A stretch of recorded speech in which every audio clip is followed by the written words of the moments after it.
ce qui est important, ce n'est pas tellement ce que je vais vous dire, c'est ce que je veux vous dire.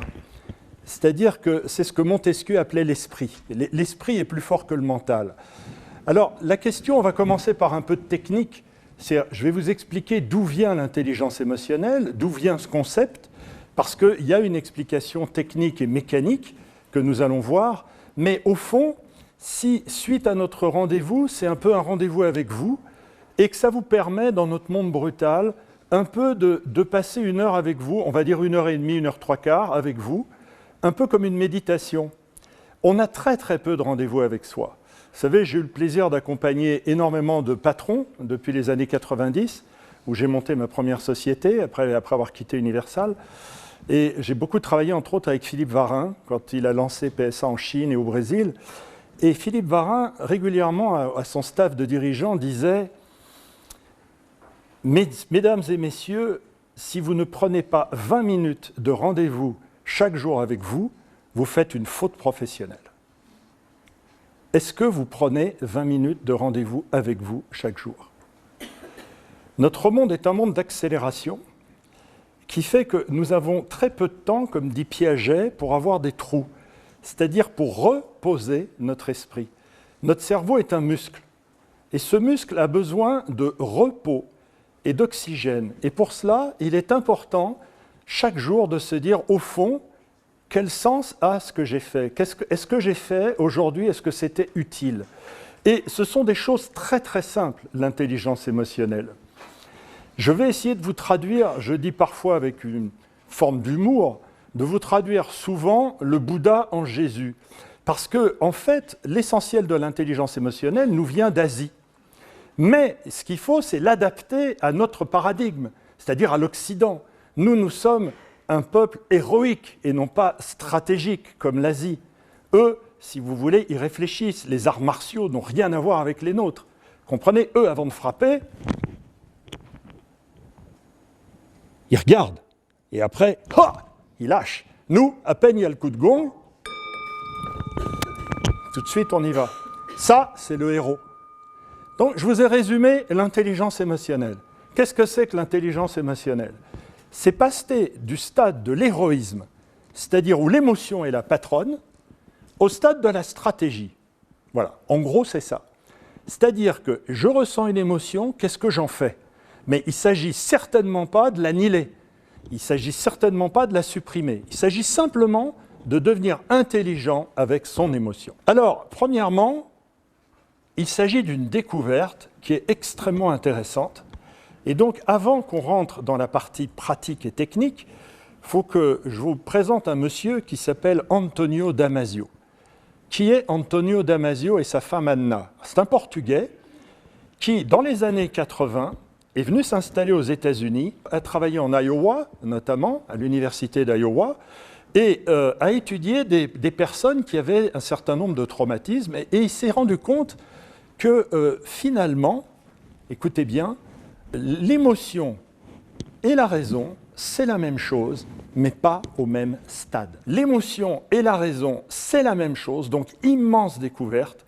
Il n'y a pas d'un côté l'émotion et de l'autre côté la raison, donc il est stupide de dire « Oh, j'aimerais ne pas avoir d'émotion », puisqu'on va le voir ensemble, on ne peut pas vivre sans émotion. Mais en plus, c'est même le parcours obligatoire que va suivre notre raison. Autrement dit, tout commence par de l'émotion, et une fois refroidi, et une fois que ça va suivre un circuit que je vais vous montrer, ça va s'appeler ce que l'on appelle la raison. Et donc, il n'y a pas, comme pensait Descartes, je pense donc je suis, il n'y a pas d'un côté l'émotion et de l'autre côté la raison, c'est la même chose, c'est le même circuit, mais pas au même stade. Voilà la grande découverte de Damasio. Qu'est-ce que va découvrir Damasio? Il va découvrir la chose suivante. Nos émotions sont nos alliés. Toute émotion est un cadeau. Arrêtons de dire « je ne veux pas avoir d'émotion ». Premièrement, techniquement, c'est impossible. Et deuxièmement, il dit « Emotion is our bodyguard ». L'émotion est notre garde du corps. À quoi servent les émotions? Émotion, ça veut dire mettre en mouvement. Emotion, ex motere, je mets en mouvement. Donc, ça veut dire « pay attention, please ». comme il dit. C'est-à-dire, c'est un petit Jimmy Cricket qui est au-dessus de nous et qui va nous dire « Fais attention, tu vas être en retard pour prendre ton avion. » On va appeler ça la peur. Et donc, vous accélérez le mouvement, vous partez un peu plus tôt et vous avez votre avion. Et au lieu de dire « Oh là là, zut, j'ai eu peur de rater mon avion », vous devriez « Chouette, j'ai eu peur de rater mon avion, donc je l'ai ». Et donc, en fait, ce que va découvrir Damasio, c'est que l'émotion fait partie structurante de notre bien-être, to the well-ordered intellect. C'est-à-dire que sans émotion, vous et moi, dans le monde dans lequel nous vivons, il l'a dit, je n'ai pas parlé avec lui directement, mais j'ai été en plusieurs fois en conférence avec lui, il dit que dans le monde moderne dans lequel on vit, on ne pourrait pas vivre, allez, disons, plus de 10 minutes. Pourquoi ? Parce qu'on sortirait nu dans la rue, on traverserait sans faire attention qu'il y a des voitures, évidemment, puisque vous n'aurez plus peur, plus d'émotion. On viderait son compte en banque en 50 secondes, on se jetterait du haut de la tour Eiffel en disant « Oh, je suis un oiseau, je vole ». Évidemment, puisque l'enfant naturel de la peur, qui est la patronne, « Fear is the boss », la peur est la patronne de nos émotions. Eh bien, l'enfant naturel, c'est la prudence. D'ailleurs, les Beatles avaient écrit une chanson « Their Prudence ». C'est-à-dire, la prudence est justement le côté positif de nos émotions qui va nous permettre justement de ne pas commettre d'erreurs pour notre survie. Bien au contraire, tout se passe dans une région qui s'appelle l'amygdala et qui va déclencher, tel un effet un peu électronique, je dirais atomique, va déclencher notre compétence. Par exemple, imaginons que je ne connais pas bien Grenoble. Je vais traverser la rue et là, d'un seul coup, bam ! Oh, il y avait un autobus. Déclenchement de testostérone, d'adrénaline, je suis à l'optimum de ma performance, je viens de sauver ma vie. Et au lieu de dire « Oh là là, j'ai eu peur », je devrais dire « Ouais, super, j'ai eu peur ». Je n'aurais pas eu peur, je me faisais écraser.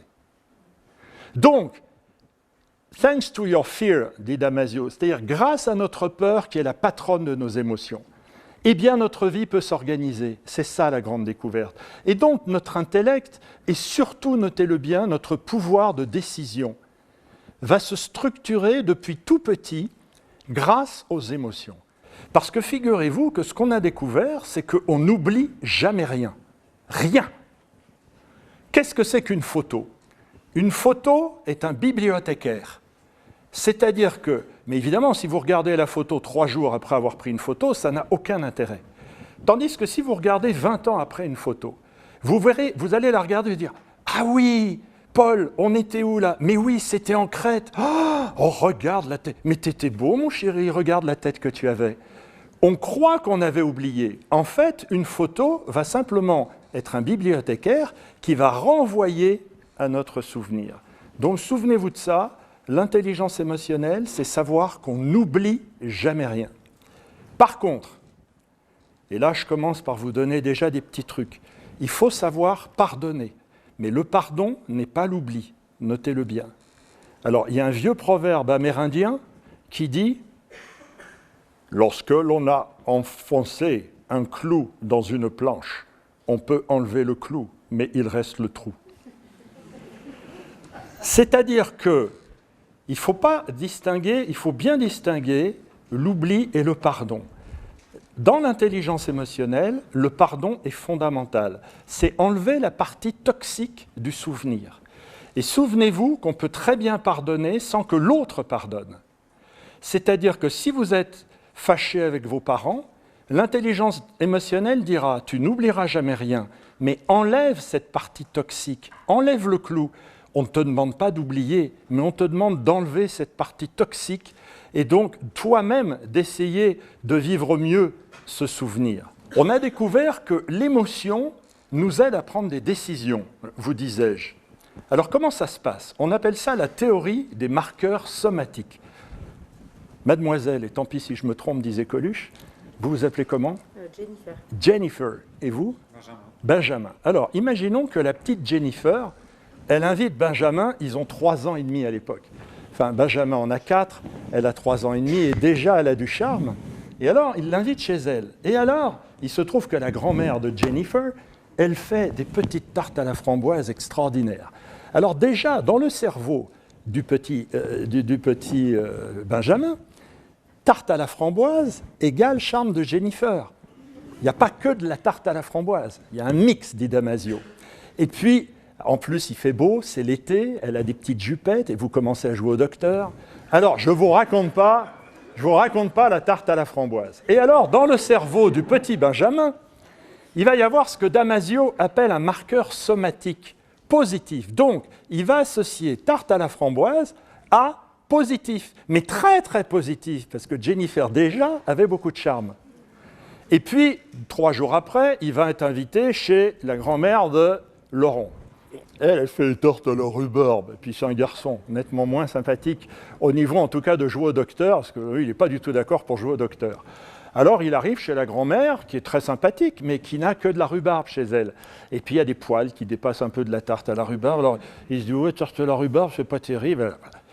Et alors, ce qui est intéressant, c'est que 20 ans plus tard, quand Benjamin, il va être au restaurant, ou à la cafétéria chez Gem, et qu'on va lui dire, à la fin du repas, le garçon va arriver, il va lui dire « Et alors, monsieur, vous prendrez un petit dessert ?» Bon, écoutez, ça dépend de ce que vous avez. Qu'est-ce que vous avez? Écoutez, monsieur, aujourd'hui, nous avons la tarte du chef, la tarte à la rhubarbe. Oh non, tarte à la rhubarbe, non merci. On a également de la tarte à la framboise. Ah oui, tarte à la framboise. Autrement dit, voilà, je vous ai expliqué le principe de marqueur somatique. C'est-à-dire, ce que nous avons vécu à l'âge de 3 ans va 20 ans après nous servir pour prendre une décision. C'est-à-dire que Benjamin aura réduit son champ d'hésitation, on va appeler ça comme ça, puisqu'il aura une partie négative, une partie positive. Et donc tout ce qui est vos mauvais souvenirs va vous aider à prendre les décisions dans l'autre partie. Donc ça réduit d'autant notre incertitude et notre indécision. Voilà pourquoi la prise de décision et l'émotion sont intimement liées.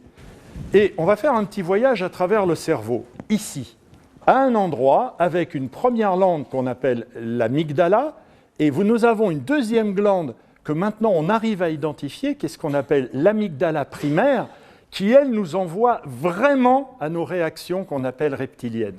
Donc ici, on est au stade de l'émotion pure.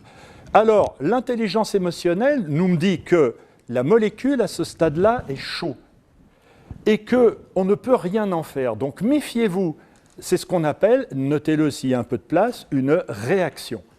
Donc l'intelligence émotionnelle nous dit, méfions-nous de nos réactions, car la réaction est à chaud, et imaginez de la pâte à modeler chaude, on ne peut pas la remodeler. Donc il faut se méfier à chaud de nos réactions. Elles existent, elles ont droit d'exister, mais ce n'est pas être intelligent avec son émotion. Par contre, il faut se dire, qu'est-ce que je viens d'apprendre? Au bout de quelques minutes, on va dire au bout de 4 à 5 minutes, regardez, le trajet fait que ça va aller vers ce que l'on appelle la zone préfrontale. Par exemple, mademoiselle, si un coup de fil s'est mal passé et que vous pensez que je ne vous aime plus ou quoi que ce soit, il y a quelque chose qui vous a vexé, n'attendez pas plus de 21 jours. Si vous le faites en temps réel, vous allez être dans l'émotion. Tu dis, quoi? Tu oses me dire ça? Là, vous êtes dans le 1.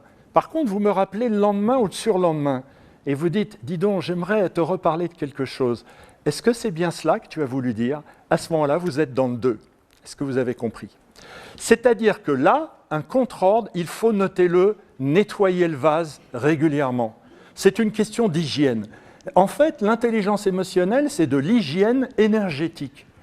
Et donc, il faut éviter qu'un jour, la goutte d'eau fasse déborder le vase, c'est-à-dire qu'à force de ne pas avoir nettoyé votre zone de transit, la moindre remarque que va vous faire quelqu'un va vous faire péter un plomb, ce qu'on appelle. Et donc, il est très important de ne pas parler en temps réel, parce que là, en temps réel, on est capable d'être sur le registre émotionnel pur, mais peut-être, un quart d'heure après, de revenir dessus et de dire « il faut que je te parle, j'aimerais qu'on revienne sur ce qu'il s'est passé ». Et à ce moment-là, « il faut que je te parle » sera beaucoup plus calme, parce que vous serez passé de 1 à 2. Et figurez-vous que vous disposez, notez-le bien en énorme, de 21 jours pour faire ce toilettage. Si vous attendez au-delà de 21 jours, regardez bien, le circuit du cerveau va être le suivant, et il va aller, hop, en 3. Et donc, ce qui se passe, c'est que la raison, tout ce que nous n'avons pas nettoyé, va être stocké dans notre mémoire longue, qui est derrière. Et c'est bien le problème des gens qui ont Alzheimer, puisque de 1, ils vont aller directement à 3. Donc ils vont se souvenir. Donc souvenez-vous que votre visite va leur faire très plaisir parce qu'ils seront dans l'émotion, mais ils ne se souviendront pas de ce qu'ils vous ont dit une minute avant, parce qu'ils vont aller directement de 1 à 3. Et à 3, si vous voulez, c'est la mémoire longue. Et là, la molécule est dure. Et ce qu'il faut savoir, c'est qu'elle est froide et que le dur dure. Alors notez bien que dans ce cas-là, il faut 3 fois plus d'énergie pour enlever un marqueur somatique négatif. Vous voyez par exemple Marie Laforêt, que j'ai produite en 1992, pour son dernier album, avant qu'elle arrête la chanson, m'a confié qu'elle avait été violée à l'âge de 12 ans. Et je lui ai dit, mais Marie, tu n'en as jamais parlé? Elle me dit, écoute, j'ai pas osé. Je lui ai dit, mais tu devrais écrire quelque chose à ce sujet maintenant. Et en fait, il y a 15 ans, elle a écrit un livre, ça s'appelait « Avant de chanter ». Et ce livre a été remarquable. Elle m'a envoyé un mail, elle m'a appelé, elle m'a dit « Tu sais Bernard, tu avais raison, le fait de le mettre en mots, ça m'a permis, quel dommage que j'ai attendu 50 ans. » Voilà, c'est-à-dire qu'il est important de nettoyer le vase tant qu'il est temps, parce qu'après, on garde des choses qu'on appelle des marqueurs somatiques négatifs, et ça va être 3 à 4 fois plus difficile de le détruire après. Vous voyez, il y aura une espèce de rancune, il y aura quelque chose qui sera en nous, et là, ça va rentrer dans votre corps, notez-le. Avant, ce n'est que dans le mental, ce n'est que dans votre émotion. Tandis que là, ça va rentrer dans votre corps, si c'est du stress, par exemple, dont vous n'osez pas parler, et là, vous pouvez arriver au burn-out. Le burn-out, ce sont souvent des gens qui sont ce qu'on appelle en surcharge cognitive, c'est-à-dire qui prennent en eux des choses dont ils ne parlent pas, ils n'en parlent pas, ils n'en parlent pas. Un jour, le vase, il est complet et il pète. Et à ce moment-là, ça devient un effort énorme. D'où l'intérêt, en réunion, d'oser dire régulièrement. Quand je vois des réunions qui ont lieu tous les mois, je travaille avec beaucoup de codires qui ont changé et qui maintenant les font tous les 21 jours, toutes les 3 semaines. À mon avis, il vaut mieux avoir plusieurs réunions rapprochées où on nettoie le vase au fil de l'eau, plutôt que de laisser engrammer des choses et d'en avoir des longues tous les 2 mois, par exemple. Voilà, que ce soit avec votre chérie ou en entreprise, hein, ça marche pour les deux. Si vous voulez, la mauvaise habitude se prend le 22e jour. C'est-à-dire, si votre enfant, vous avez envie de lui dire « mais lève le coude quand tu manges », vous avez 21 jours pour que ce ne soit pas engrammé dans son corps. Si vous attendez trop, il aura pris ce qu'on appelle un mauvais pli. Et maintenant, on le voit. Donc, l'intelligence émotionnelle nous dit « tu disposes de 21 jours pour corriger la chose, pour oser le dire ». Donc, vraiment, s'il y avait une chose technique dont je voulais que vous vous souveniez ce soir, c'est 1. Nos émotions sont un cadeau. 2. Nos émotions sont notre garde du corps. 3. L'autre n'est pas moi. Et surtout, la loi des 21 jours. Il faut nettoyer le vase au fil de l'eau. C'est fondamental que vous vous souveniez de tout cela. Alors, ce qui est important, notez-le bien, c'est de ralentir et de refroidir. Si par exemple, vous venez de recevoir un mail qui vraiment vous met hors de vous, éventuellement répondez à chaud, mais surtout ne l'envoyez pas. Vous le mettez au brouillon, vous le mettez au parking, moi j'appelle ça, vous le relisez une demi-heure après, vous allez vous dire « Ah, heureusement que je ne l'ai pas envoyé ». Et là, vous vous évitez bien des ennuis. Eh bien, vous avez fait de l'intelligence émotionnelle. Vous voyez que ce n'est pas si compliqué que ça. Et ça s'explique techniquement. Au moment où vous l'auriez écrit, vous étiez dans 1, alors que là, vous allez être dans 2. Voilà. Et n'oubliez pas la loi des 21 jours. Alors, cette loi, je vous l'ai mis en agrandi dans votre petit document. Voilà, j'adore cette vignette. Vous voyez que vous avez en petit, mais je l'ai agrandi ici pour vous. C'est le patron de Ikea. Et je trouve que c'est vraiment très apprenant. Parce que nous, on dit « la nuit porte conseil ». Mais je trouve que cette formule est encore plus belle. C'est en dormant que nous arrêtons de faire des erreurs. La nuit ne porte pas conseil. La nuit permet de passer de 1 à 2. Et elle permet de voir les choses d'une autre façon. Donc, en vous disant « tu ne perds rien pour attendre, je t'en parlerai demain matin », vous faites de l'intelligence émotionnelle. Par contre, il va falloir le dire le lendemain. Il ne faudra pas fuir, hein. Attention. En tout cas, pas plus de 21 jours. Est-ce que c'est clair pour vous toutes? Je vais avoir besoin de vous de nouveau, parce que la phrase la plus importante peut-être de ce soir, c'est « là où il y a de la gêne, il n'y a pas de plaisir ». Vous allez dire « oh, on vient là pour ça ». Oui, vous venez là pour ça, parce que vous n'en aviez peut-être pas pris conscience. Pourquoi? Écoutez bien ce que je vais vous dire parce que c'est le tournant. Il fallait bien à un moment donné tourner dans la conférence. La joie est, comme le Bouddha est, comme la lumière est. C'est-à-dire, nous venons tous du Big Bang. Nous ne sommes absolument pas poussière pour redevenir poussière. Nous sommes lumière et nous redevenons lumière. Je l'ai vécu. C'était uniquement pour vendre des indulgences que l'Église a inventé ce terme de poussière et tu redeviendras poussière. Donc ça veut dire que l'instinct de survie, la lumière est en nous. Nous avons tous cela en nous. Donc le problème n'est pas la joie. L'intelligence émotionnelle ne s'intéresse pas à la joie. Elle s'intéresse à qu'est-ce qui empêche ma joie d'être totalement au firmament. Autrement dit, qu'est-ce qui va gêner ma joie? Et donc l'intelligence émotionnelle ne s'intéresse pas à quand un couple se marie et qu'ils ont 20 sur 20. Il s'intéresse à quand, 5 ans après, il n'y a plus que 17. Et alors, le fait qu'il n'y ait plus que 17, on va se poser la question, c'est quoi les 3 points de gêne? D'où ils viennent? Et en enlevant la gêne, on va retrouver le plaisir. Donc l'intelligence émotionnelle, dans son mécanisme, est exactement à l'inverse de ce que l'on pense. On ne motive pas quelqu'un, on ne motive pas une équipe, on essaie de comprendre comment elle a été démotivée. Et là, on peut travailler. On ne peut pas travailler sur le bonheur d'un enfant qui rentre de l'école, on peut travailler sur quel est le malheur qui lui est arrivé, où est sa gêne, parce que son copain lui a pris sa voiture et qu'il a un gros bobo. Voilà. Alors là, on va lui dire, elle est où ta gêne, mon chéri? Et c'est en récupérant la gêne qu'on va retrouver le plaisir. Si par exemple, je demandais à Jennifer, je lui dis, tu sais, regarde, j'ai reçu cette clé, là, je ne comprends pas, elle ne marche pas. Comment ça se fait, nos nouvelles clés, là, elles ne marchent pas? Et Jennifer me dit, ah, mais t'as pas vu, on avait reçu un mail, il y a un petit truc maintenant ici qui permet de la connecter pour économiser les batteries. Ah, d'accord! Jennifer ne m'a pas apporté de la joie, elle m'a enlevé un emmerde.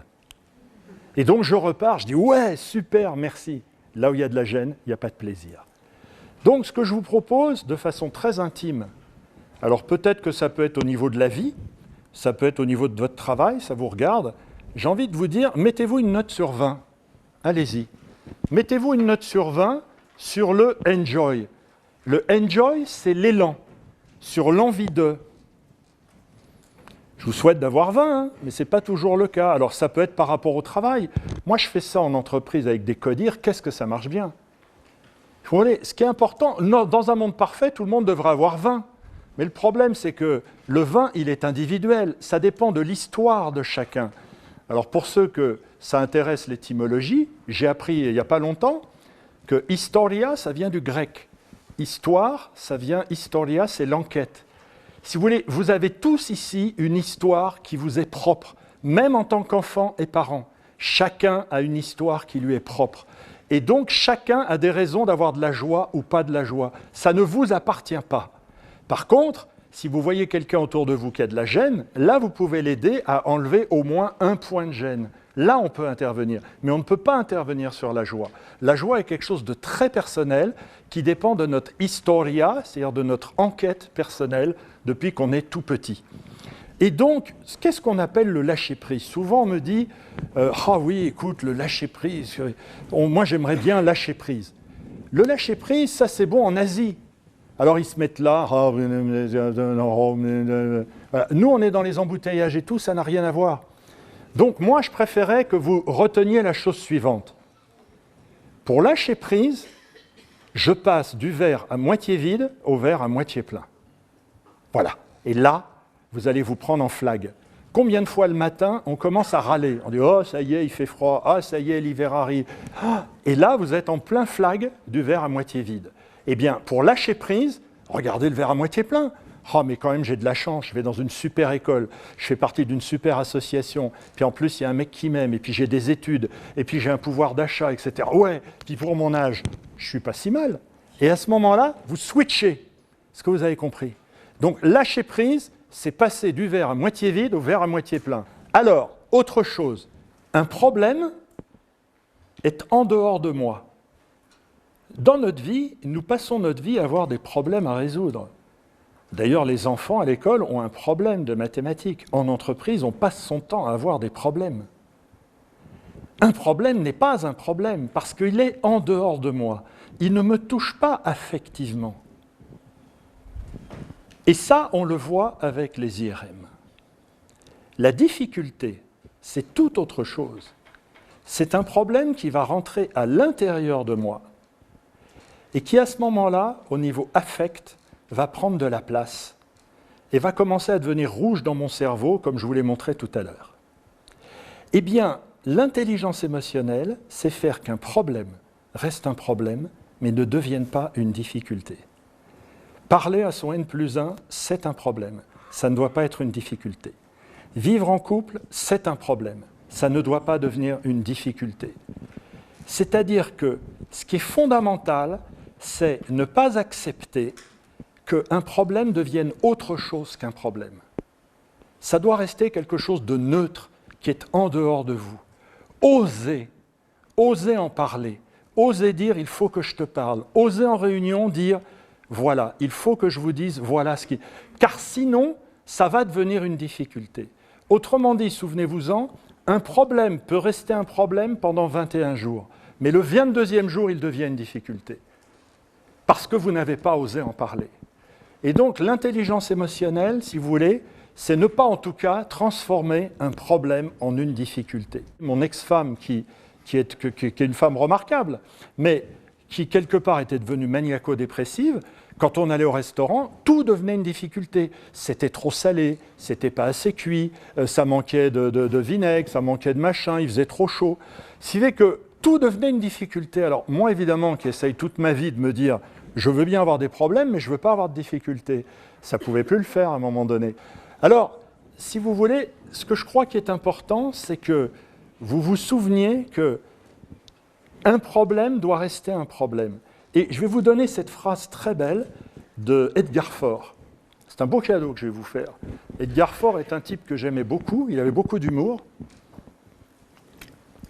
Edgar Faure, il a dit « Un ennemi, c'est quelqu'un avec qui vous n'avez pas encore pris le temps de déjeuner. » Un ennemi, c'est quelqu'un avec qui vous n'avez pas encore pris le temps de déjeuner. Qu'est-ce que c'est fort ? Plus vous avez un problème avec quelqu'un, plus il faut se rapprocher de votre peur. Mais attention, pas dans la machine, pas à la cafétéria de Gênes. Prenez un endroit en dehors de la maison ou en dehors de l'entreprise. C'est-à-dire un endroit neutre, c'est très important. Allez en dehors de la machine. Et je vous jure que vous ne le regrettez pas. Et vous direz, écoute, je t'invite parce que je crois qu'il est bien qu'on se parle. Mais en dehors de la machine, d'accord ? En dehors de la loi. Nous avons tous un secret. Le secret, c'est l'attractivité. Cette attractivité que vous avez, parce que je le vois là, avec vous, il n'est pas réservé qu'à certains. Tout le monde l'a. Le problème, c'est que certains ont des gènes qui leur empêchent de laisser parler leur secret. Les 3/4 du temps, si vous voulez, on se dit « pourquoi moi ?» La base de l'intelligence émotionnelle, c'est l'autorisation. Parce que je le vaux bien. Pourquoi pas moi ? Et donc, si vous vous autorisez votre partie lumière, vous allez irradier sur les autres. Mais si vous arrivez en vous culpabilisant, vous allez diminuer cette lumière. Donc, qu'est-ce que nous dit l'intelligence émotionnelle ? Elle nous dit, premièrement, en te levant le matin, il y a un poste, pourquoi pas moi ? Donc, au lieu de dire « why », vous dites « why not ». Pourquoi est très castrateur. Et pourquoi pas ? Pourquoi pas ouvre beaucoup. Donc, notez-le bien. Et pourquoi pas est une extraordinaire phrase d'intelligence émotionnelle parce que ça ouvre. Maman, je peux sortir demain soir avec mes copains ? Ah, pourquoi pas ? Tu veux dire que tu n'es pas d'accord ? Attends, je n'ai pas dit que je ne suis pas d'accord, ma chérie, je vais réfléchir. Et pourquoi pas, ce n'est pas pourquoi. Pourquoi l'enfant va le prendre comme une intégration dans son univers. Tandis que pourquoi pas, ça laisse la porte ouverte. C'est un ralentisseur, donc notez-le bien. Et la phrase magique, c'est « pourquoi pas moi ?» Donc voilà, le secret, c'est « pourquoi pas moi ?» Maintenant, mécaniquement, il y a des choses qu'il faut faire, hein, et avant tout, il faut être centré. Qu'est-ce que ça veut dire être centré? Alors, ensemble, on va faire un petit exercice, vous allez voir, et pour ça, je vais vous demander de vous lever. Leonardo da Vinci, Léonard de Vinci. Il a dessiné l'homme de Vitur, qui est devenu le logo de Manpower. Toute l'intelligence émotionnelle est là. Dans un premier temps, vous allez vous mettre sur un pied. Voilà. Et en plus, essayez de vous mettre sur la pointe du pied. Voilà. Maintenant, imaginez qu'à la personne qui est à côté de vous, vous lui demandez une augmentation de 1 000 € par mois. Bon. Vous avez compris que ce n'est pas jouable. Imaginez un professeur qui arrive et qui vous dit « Voilà, je vais vous faire un cours sur... » Bon. Donc, effectivement, le corps a son importance, parce qu'on pense avec son corps. On est un peu une fusée. Donc, vous voyez, Léonard de Vinci, il commence par dessiner les pieds légèrement écartés, et faites comme si vous alliez au ski. Vous voyez, vous vous ancrez bien dans le sol. Voilà. Déjà, il faut que je te parle. Ça change tout. Parce que si c'est « il faut que je te parle » entre la poire et le dessert, l'autre ne l'entendra pas. Je n'ai pas le temps de vous expliquer, ça s'appelle l'assertivité. Alors, vous êtes là, bien ancré dans le sol. Maintenant, je vais vous demander de fermer les yeux, de mettre vos 2 bras le long de votre corps, bien en position verticale, et de vous faire très grand, comme si vous alliez toucher le plafond. Léonard de Vinci, il dit, tout d'abord, tout commence chez l'homme par voléo. Voléo, en latin, c'est qu'est-ce que je veux? C'est quoi ma mission sur Terre? Je suis venu sur Terre pour quoi? Qu'est-ce que je veux dans la vie? Qu'est-ce qui est important pour moi? Eh bien, si vous voulez avoir de l'impact sur vos enfants, sur vos amis, sur vos collègues, commencez par savoir ce que vous voulez. Qu'est-ce que vous avez envie de leur dire? Vous voulez les mener où? Et donc ça, cette dimension verticale du latin voléo, est fondamentale, dit Léonard de Vinci. Et ça ne doit plus bouger. Je dois être clair dans ce que je veux, c'est-à-dire l'angle, le projet que j'ai en moi. Quelle est ma mission sur Terre? Moi, j'ai compris que ce n'était pas de gagner de l'argent, c'était plutôt d'être curé et de prêcher comme je le fais ce soir. Et donc, ce qui est important, c'est que la fonction que vous allez occuper corresponde à votre mission. C'est-à-dire, vous êtes venu faire quoi sur Terre? Donc, premièrement, l'intelligence émotionnelle nous dit « Réfléchis », Philippe Varin dit, « ayez rendez-vous chacun 20 minutes par jour et dites-vous « Tiens, pourquoi en ce moment j'ai 20 sur 20 ? Pourquoi j'ai 18 ? Pourquoi je suis heureux ? Pourquoi je suis emmerdé avec tel problème ? Il faudrait peut-être que je règle une chose. Oh, on ne va pas récupérer 5 points, ceux qui ont 15, mais peut-être qu'on peut repasser à 16. » Donc, premièrement, qu'est-ce que je veux? Et donc ça, c'est votre connexion avec le ciel, les pieds dans la terre et la terre au ciel. Maintenant, tout doucement, alors attention messieurs, n'en profitez pas trop, parce qu'il y a beaucoup de belles dames ici, vous allez écarter les mains, les bras, voilà, vous écartez les bras. Voilà. Et là, vous avez bougé les bras, mais attention, sans bouger le corps. Non, il ne faut pas bouger le corps du tout.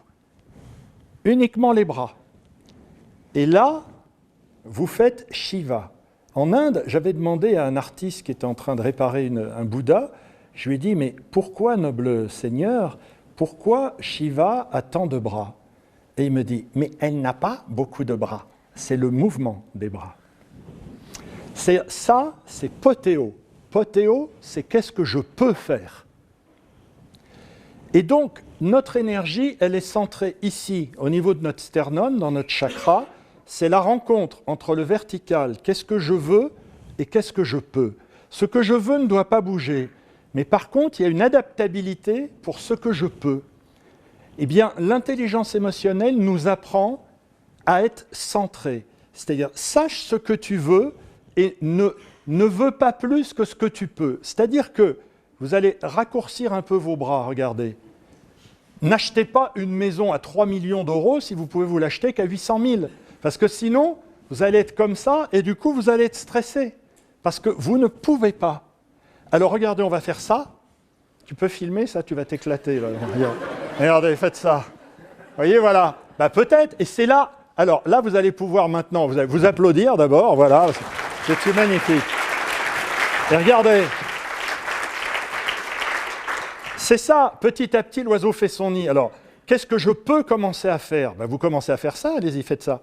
Puis après, hop, maintenant je peux ça, maintenant je peux ça, puis maintenant je peux ça, puis je vais m'adapter. Mais je continue à savoir ce que je veux. Alors, la formule magique à noter, notez-le, c'est « a miracle at a time », c'est-à-dire un miracle à la fois. Notez-le. C'est la clé de l'intelligence émotionnelle. La clé de l'intelligence émotionnelle, c'est un miracle à la fois. Les gens qui sont stressés, c'est les gens qui veulent tout en même temps. Alors ça devient un vrai ventilateur. Et alors ici, au niveau du chakra, c'est très encombré et du coup, ça se traduit par un accident cardiovasculaire. Et ce qui est important, c'est qu'ici, ça respire. Tenez, vous allez mettre vos mains comme ça et vous allez, regardez, vous allez tous faire ça, regardez. Hop, voilà. Voilà. Ça, c'est important. Et bien moi, je le sens. Je sens qu'ici, là, vous commencez à être posé, vous voyez. Mais très vite, c'est venu. Eh bien, c'est ça que l'autre va ressentir en face. Alors, ça se sent, le charisme passe par le chakra qui se trouve ici, et ça se transmet par le regard. Le regard, nos yeux ne sont pas une caméra, c'est un projecteur. C'est le projecteur de l'énergie qu'on a en soi. Mais, quand la personne rentre dans la pièce, ça se passe toujours ici, on voit si la personne est centrée ici. C'est un Wi-Fi. Et ce Wi-Fi, on le sent. Ça ne se voit pas. Napoléon était petit, De Gaulle est très grand. Tous les bouquins qui existent, qui vous disent « faut parler fort », tout ça, c'est pipeau. Ce n'est pas des livres sur le charisme, c'est des livres de com. Moi, je vous parle du vrai charisme. Le charisme, c'est quand vous êtes centré et que vous dégagez un Wi-Fi qui est équilibré. Et l'enfant, notamment, le sent. Les animaux le sentent.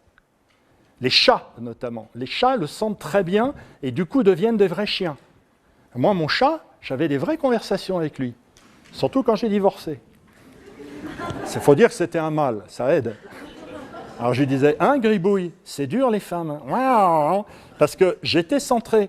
Mais mes filles qui tiraient la queue du chat et qui s'amusaient, elles ne dégageaient pas de Wi-Fi. Donc le chat qui est féminin est très sensible, plus que le chien. C'est comme le cheval. Le cheval, moi je travaille beaucoup avec des managers, avec les chevaux, c'est fondamental. Le cheval, si vous n'êtes pas centré, il ne vient pas vers vous. Parce que s'il sent que vous êtes... Lui, en plus, il a 4 raisons d'être ancré. Hein, nous, on n'en a que 2. Ben, il faut que ça compte pour 4. Donc, il est très important d'être ancré dans le sol. Voilà. Alors, chose que je voulais vous dire après, c'est la dernière chose avant qu'on passe aux émotions. Notez-le bien, nous est une personne à part entière.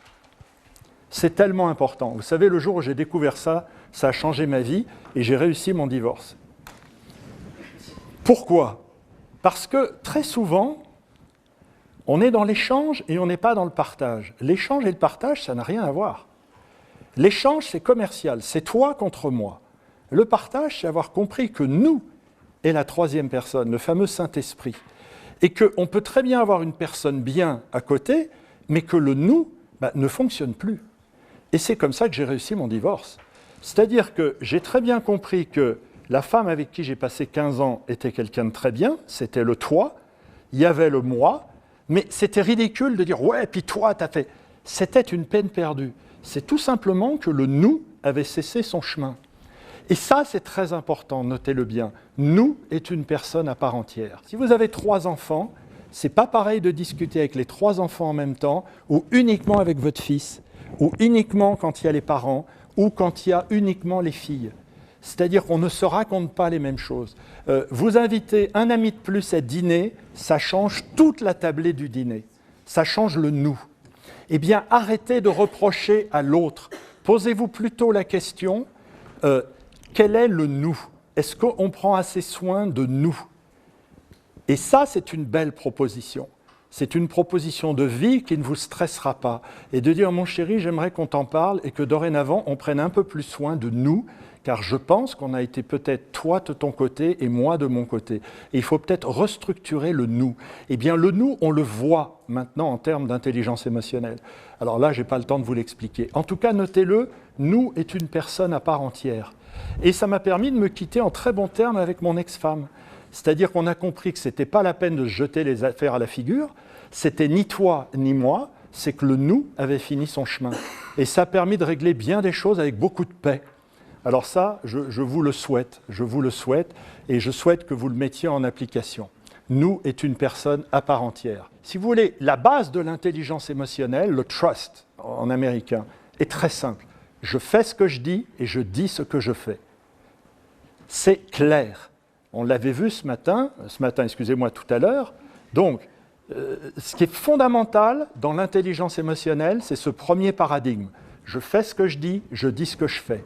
Si vous n'êtes pas là-dedans, dites-vous qu'il y a quelque chose qui va se passer dans le cerveau et que vous allez être en zone grise. Donc, premièrement, peu importe ce que vous allez faire, mais le tout, c'est de le dire. Alors attention, je n'ai pas dit être transparent, mais être clair dans les règles du jeu. Notez-le bien. La transparence, je n'y crois pas. L'intelligence émotionnelle nous dit, Nietzsche d'ailleurs dit, il y a de l'indécence à montrer ses 5 doigts. On a tous un petit jardin secret, on a un truc.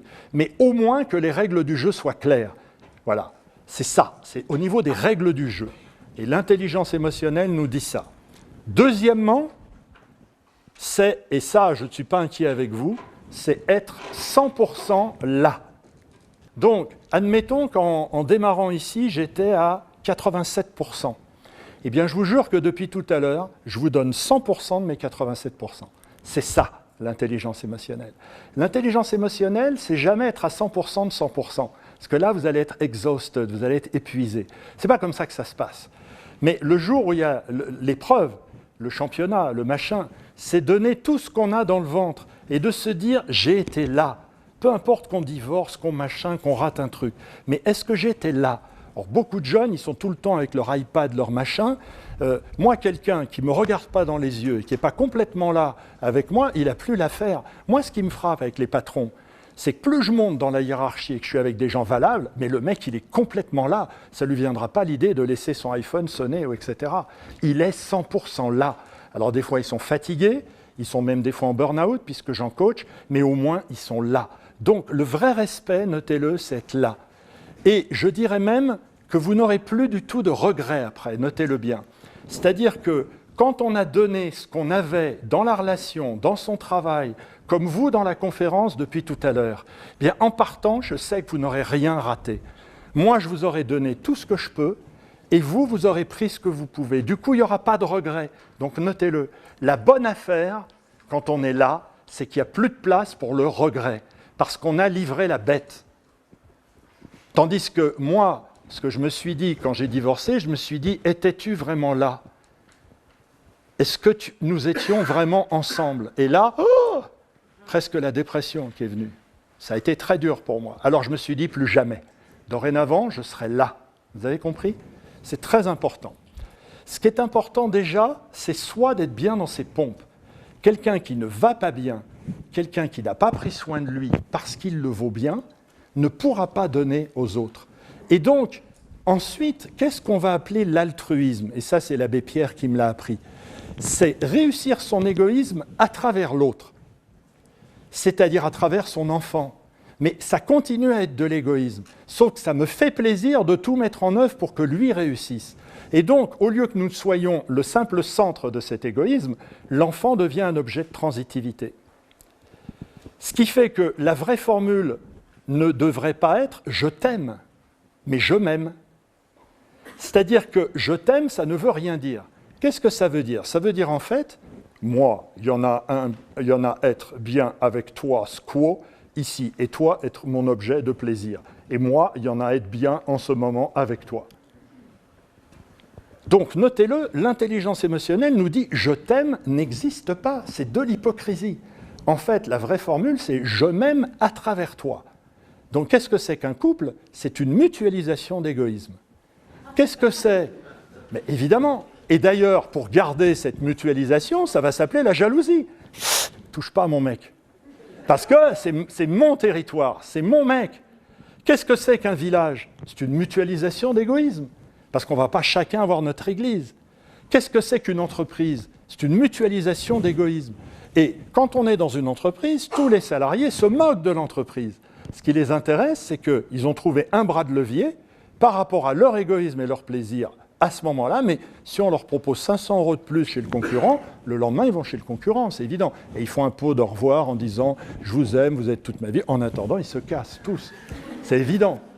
Donc, en fait, il faut arrêter de se... L'intelligence émotionnelle nous dit « arrêtons d'être hypocrites et de nous cacher la face ». Donc, notez-le, ce qui intéresse l'autre, c'est lui. Donc, le bon commercial, puisqu'il y a des DCF ici, c'est pas de parler du produit, c'est de parler du client. Ce qui intéresse le client, c'est en quoi c'est une bonne affaire pour lui. Ce qui intéresse l'autre, c'est en quoi tu es une bonne affaire pour moi. Et l'égoïsme, c'est ce qui fait tourner le monde. Donc, l'intelligence émotionnelle nous dit « prends soin de ton égoïsme à travers l'autre, mais surtout, sois plus intéressé qu'intéressant. Intéresse-toi à lui. C'est lui qui l'intéresse, c'est pas toi. Donc en lui disant « t'es belle ma chérie », voilà, ça c'est intéressant parce que tu rassures l'égoïsme de ta chérie. Alors, le maillon fort, c'est la dernière chose que je voulais vous dire avant qu'on regarde vos tests, c'est l'émotion. Alors, les émotions, on en a dit l'essentiel, et souvenez-vous, la joie est. C'est-à-dire, je ne vais pas m'occuper de la joie. Par contre, ce qui est important, ce sont le club des gènes. Et les gènes, vous les avez ici, et dans la vignette que je vous ai mise dessous, vous avez même les causes profondes de ces gènes. Si vous dites à quelqu'un, homme ou femme, « Oh, dis donc, bravo pour ce que tu as réussi hier, etc. », la personne va être rassurée sur sa compétence. Si on devait, au niveau archaïque, dit Freud, pour les femmes, c'est faire un enfant, pour l'homme, c'est l'érection. Ce qui fait qu'à Knossos, etc., à Karnak, vous voyez, il n'y a que des sexes en érection, parce que les pharaons étaient obsédés par ça. Voilà. Est-ce que je suis compétent sexuellement? Et pour les femmes, ça va se traduire par avoir un enfant. Beaucoup de femmes ont un enfant juste pour se montrer qu'elles sont compétentes. Croyez-moi, 22 ans de coaching, si vous saviez ce que j'ai entendu. Eh oui, c'est la façon d'être compétente, et c'est pour ça que les hommes vont aux putes. C'est pour ça que les... chacun sa compétence. Voilà. Alors, deuxième chose, deuxième peur, la peur féminine. Notez-le bien. La peur féminine, c'est peur de ne pas être aimé. Donc quand vous dites à quelqu'un « Oh, ça fait plaisir de te voir », vous le rassurez dans son équation féminine de la peur. Et donc vous faites de l'intelligence émotionnelle. Donc voilà les deux grandes peurs. Donc quand on dit à un enfant « Oh, c'est bien, t'as fait popo, etc. », eh bien, il est content dans sa compétence, et maman, eh bien, elle t'aime très fort. Voilà, alors là, c'est la totale, et l'enfant n'a plus peur. C'est la base de l'intelligence émotionnelle. La deuxième des émotions, qui vient tout de suite derrière la peur, qui s'enchaîne, c'est la surprise. Qu'est-ce que c'est que la surprise? La surprise, c'est une réinitialisation de notre projet, quel qu'il soit, même si c'est une bonne surprise. Donc j'aimerais que vous notiez que la surprise, de toute façon, est fatigante. Si par exemple, Benjamin pensait rentrer tranquillement chez lui le soir, puis pour lui faire une bonne surprise, Jennifer, il ouvre la porte, elle a invité 15 potes et 30 amis et plus la famille. Je prétends que ce n'est pas une si bonne surprise que ça et que pendant 20 minutes, il va falloir qu'il s'en remette. Pourquoi? Parce qu'il va falloir réinitialiser ce à quoi il avait pensé d'abord. Donc notez-le, en intelligence émotionnelle pure, il n'y a pas de bonne et de mauvaise surprise. La surprise fatigue de toute façon, parce que c'est réinitialiser ce que j'avais prévu, même si c'est bon. Et donc, potentiellement, faites très attention, ça fatigue. Je veux insister là-dessus, et tout de suite, pour que vous le compreniez, je vais vous montrer deux choses. Ici, regardez, j'avais découpé dans le Figaro, c'était le prix Nobel de l'économie. Il avait, je ne sais plus comment il s'appelle, Jean Tirole, j'ai mis 30 minutes pour me remettre de mes émotions. Maintenant, regardez la vidéo que je vais vous montrer. On ne peut pas avoir de meilleure surprise. Regardez dans quel état était Giscard d'Estaing. Le 8 mai, pour moi, c'est émouvant, parce que j'étais sur un char en Autriche. Nous étions à la tête, parce qu'on était devant, simplement, de la première armée française. On avait traversé l'Allemagne, on arrivait en Autriche. On était dans un petit champ, un pré, avec des pommiers, etc. Et tout à coup, on dit, on s'arrête, c'est fini, c'est l'armistice. Et on a été pris par surprise, donc ça ne s'attendait pas à ça. Et on a été d'ailleurs à la fois très secoués, très troublés, parce que c'était la fin d'une grande aventure devenue victorieuse, en fait. Et nous n'avions plus l'objectif à ce moment-là. Donc on s'est arrêté, on s'est dit, qu'est-ce qu'on fait, qu'est-ce qu'on devient?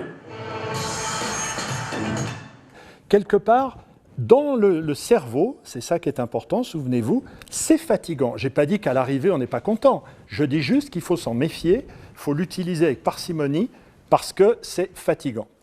Ensuite, la chose dans cette vignette que je voudrais que vous vous souveniez, c'est que, et ça vous allez le répéter avec moi, c'est l'avant-dernière chose que vous allez répéter, c'est, écoutez bien, on a des milliers de sentiments, mais il n'y a que 6 émotions. C'est-à-dire que, qu'est-ce que c'est qu'un sentiment? Un sentiment, c'est un mix de plusieurs émotions. Et on ne peut pas travailler sur une holding, c'est-à-dire sur un sentiment. On ne peut travailler que sur les émotions qui composent le sentiment. Et donc, dès que vous n'avez pas l'un de ces 5 mots, peur, surprise, tristesse, dégoût, colère, Dites-vous que c'est un sentiment dont il s'agit.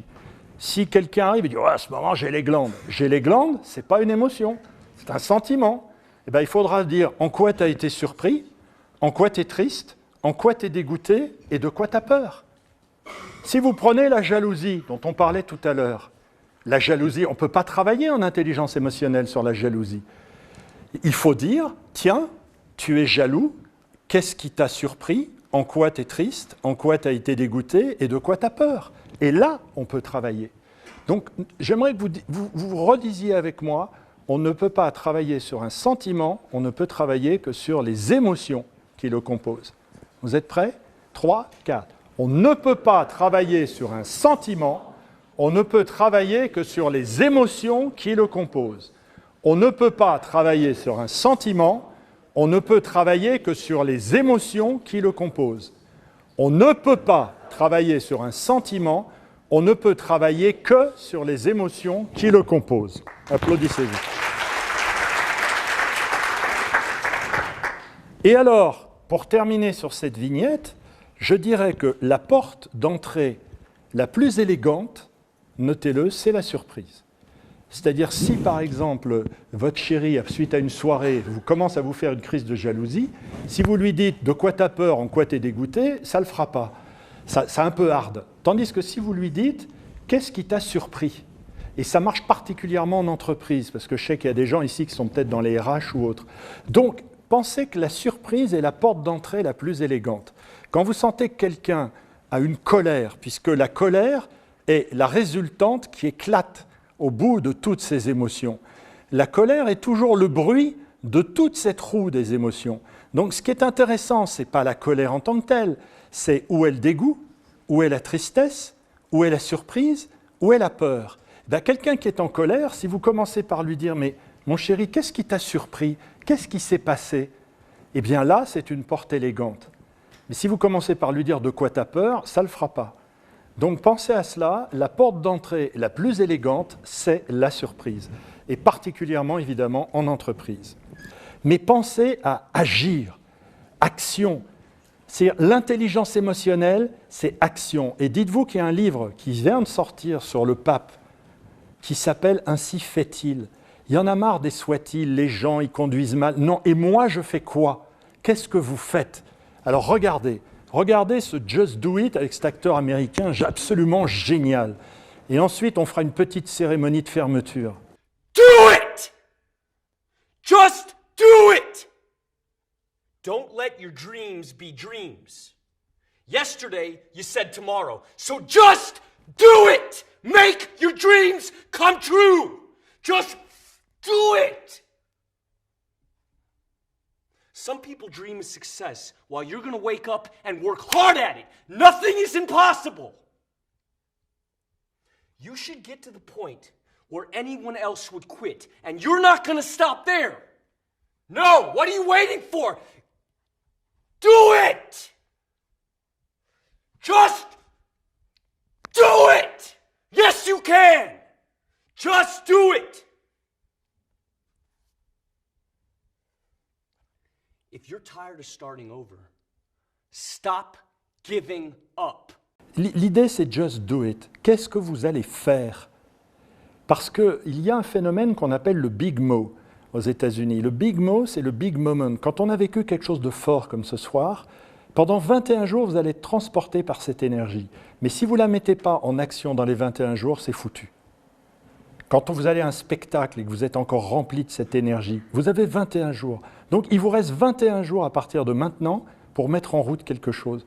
Donc ce que je vous souhaite, c'est que chacun vous mettiez en route un élément que vous avez soit appris, soit découvert, soit re-appris ce soir, car je ne vous ai rien appris. Je n'étais qu'un perroquet. Je n'ai rien inventé. Yes!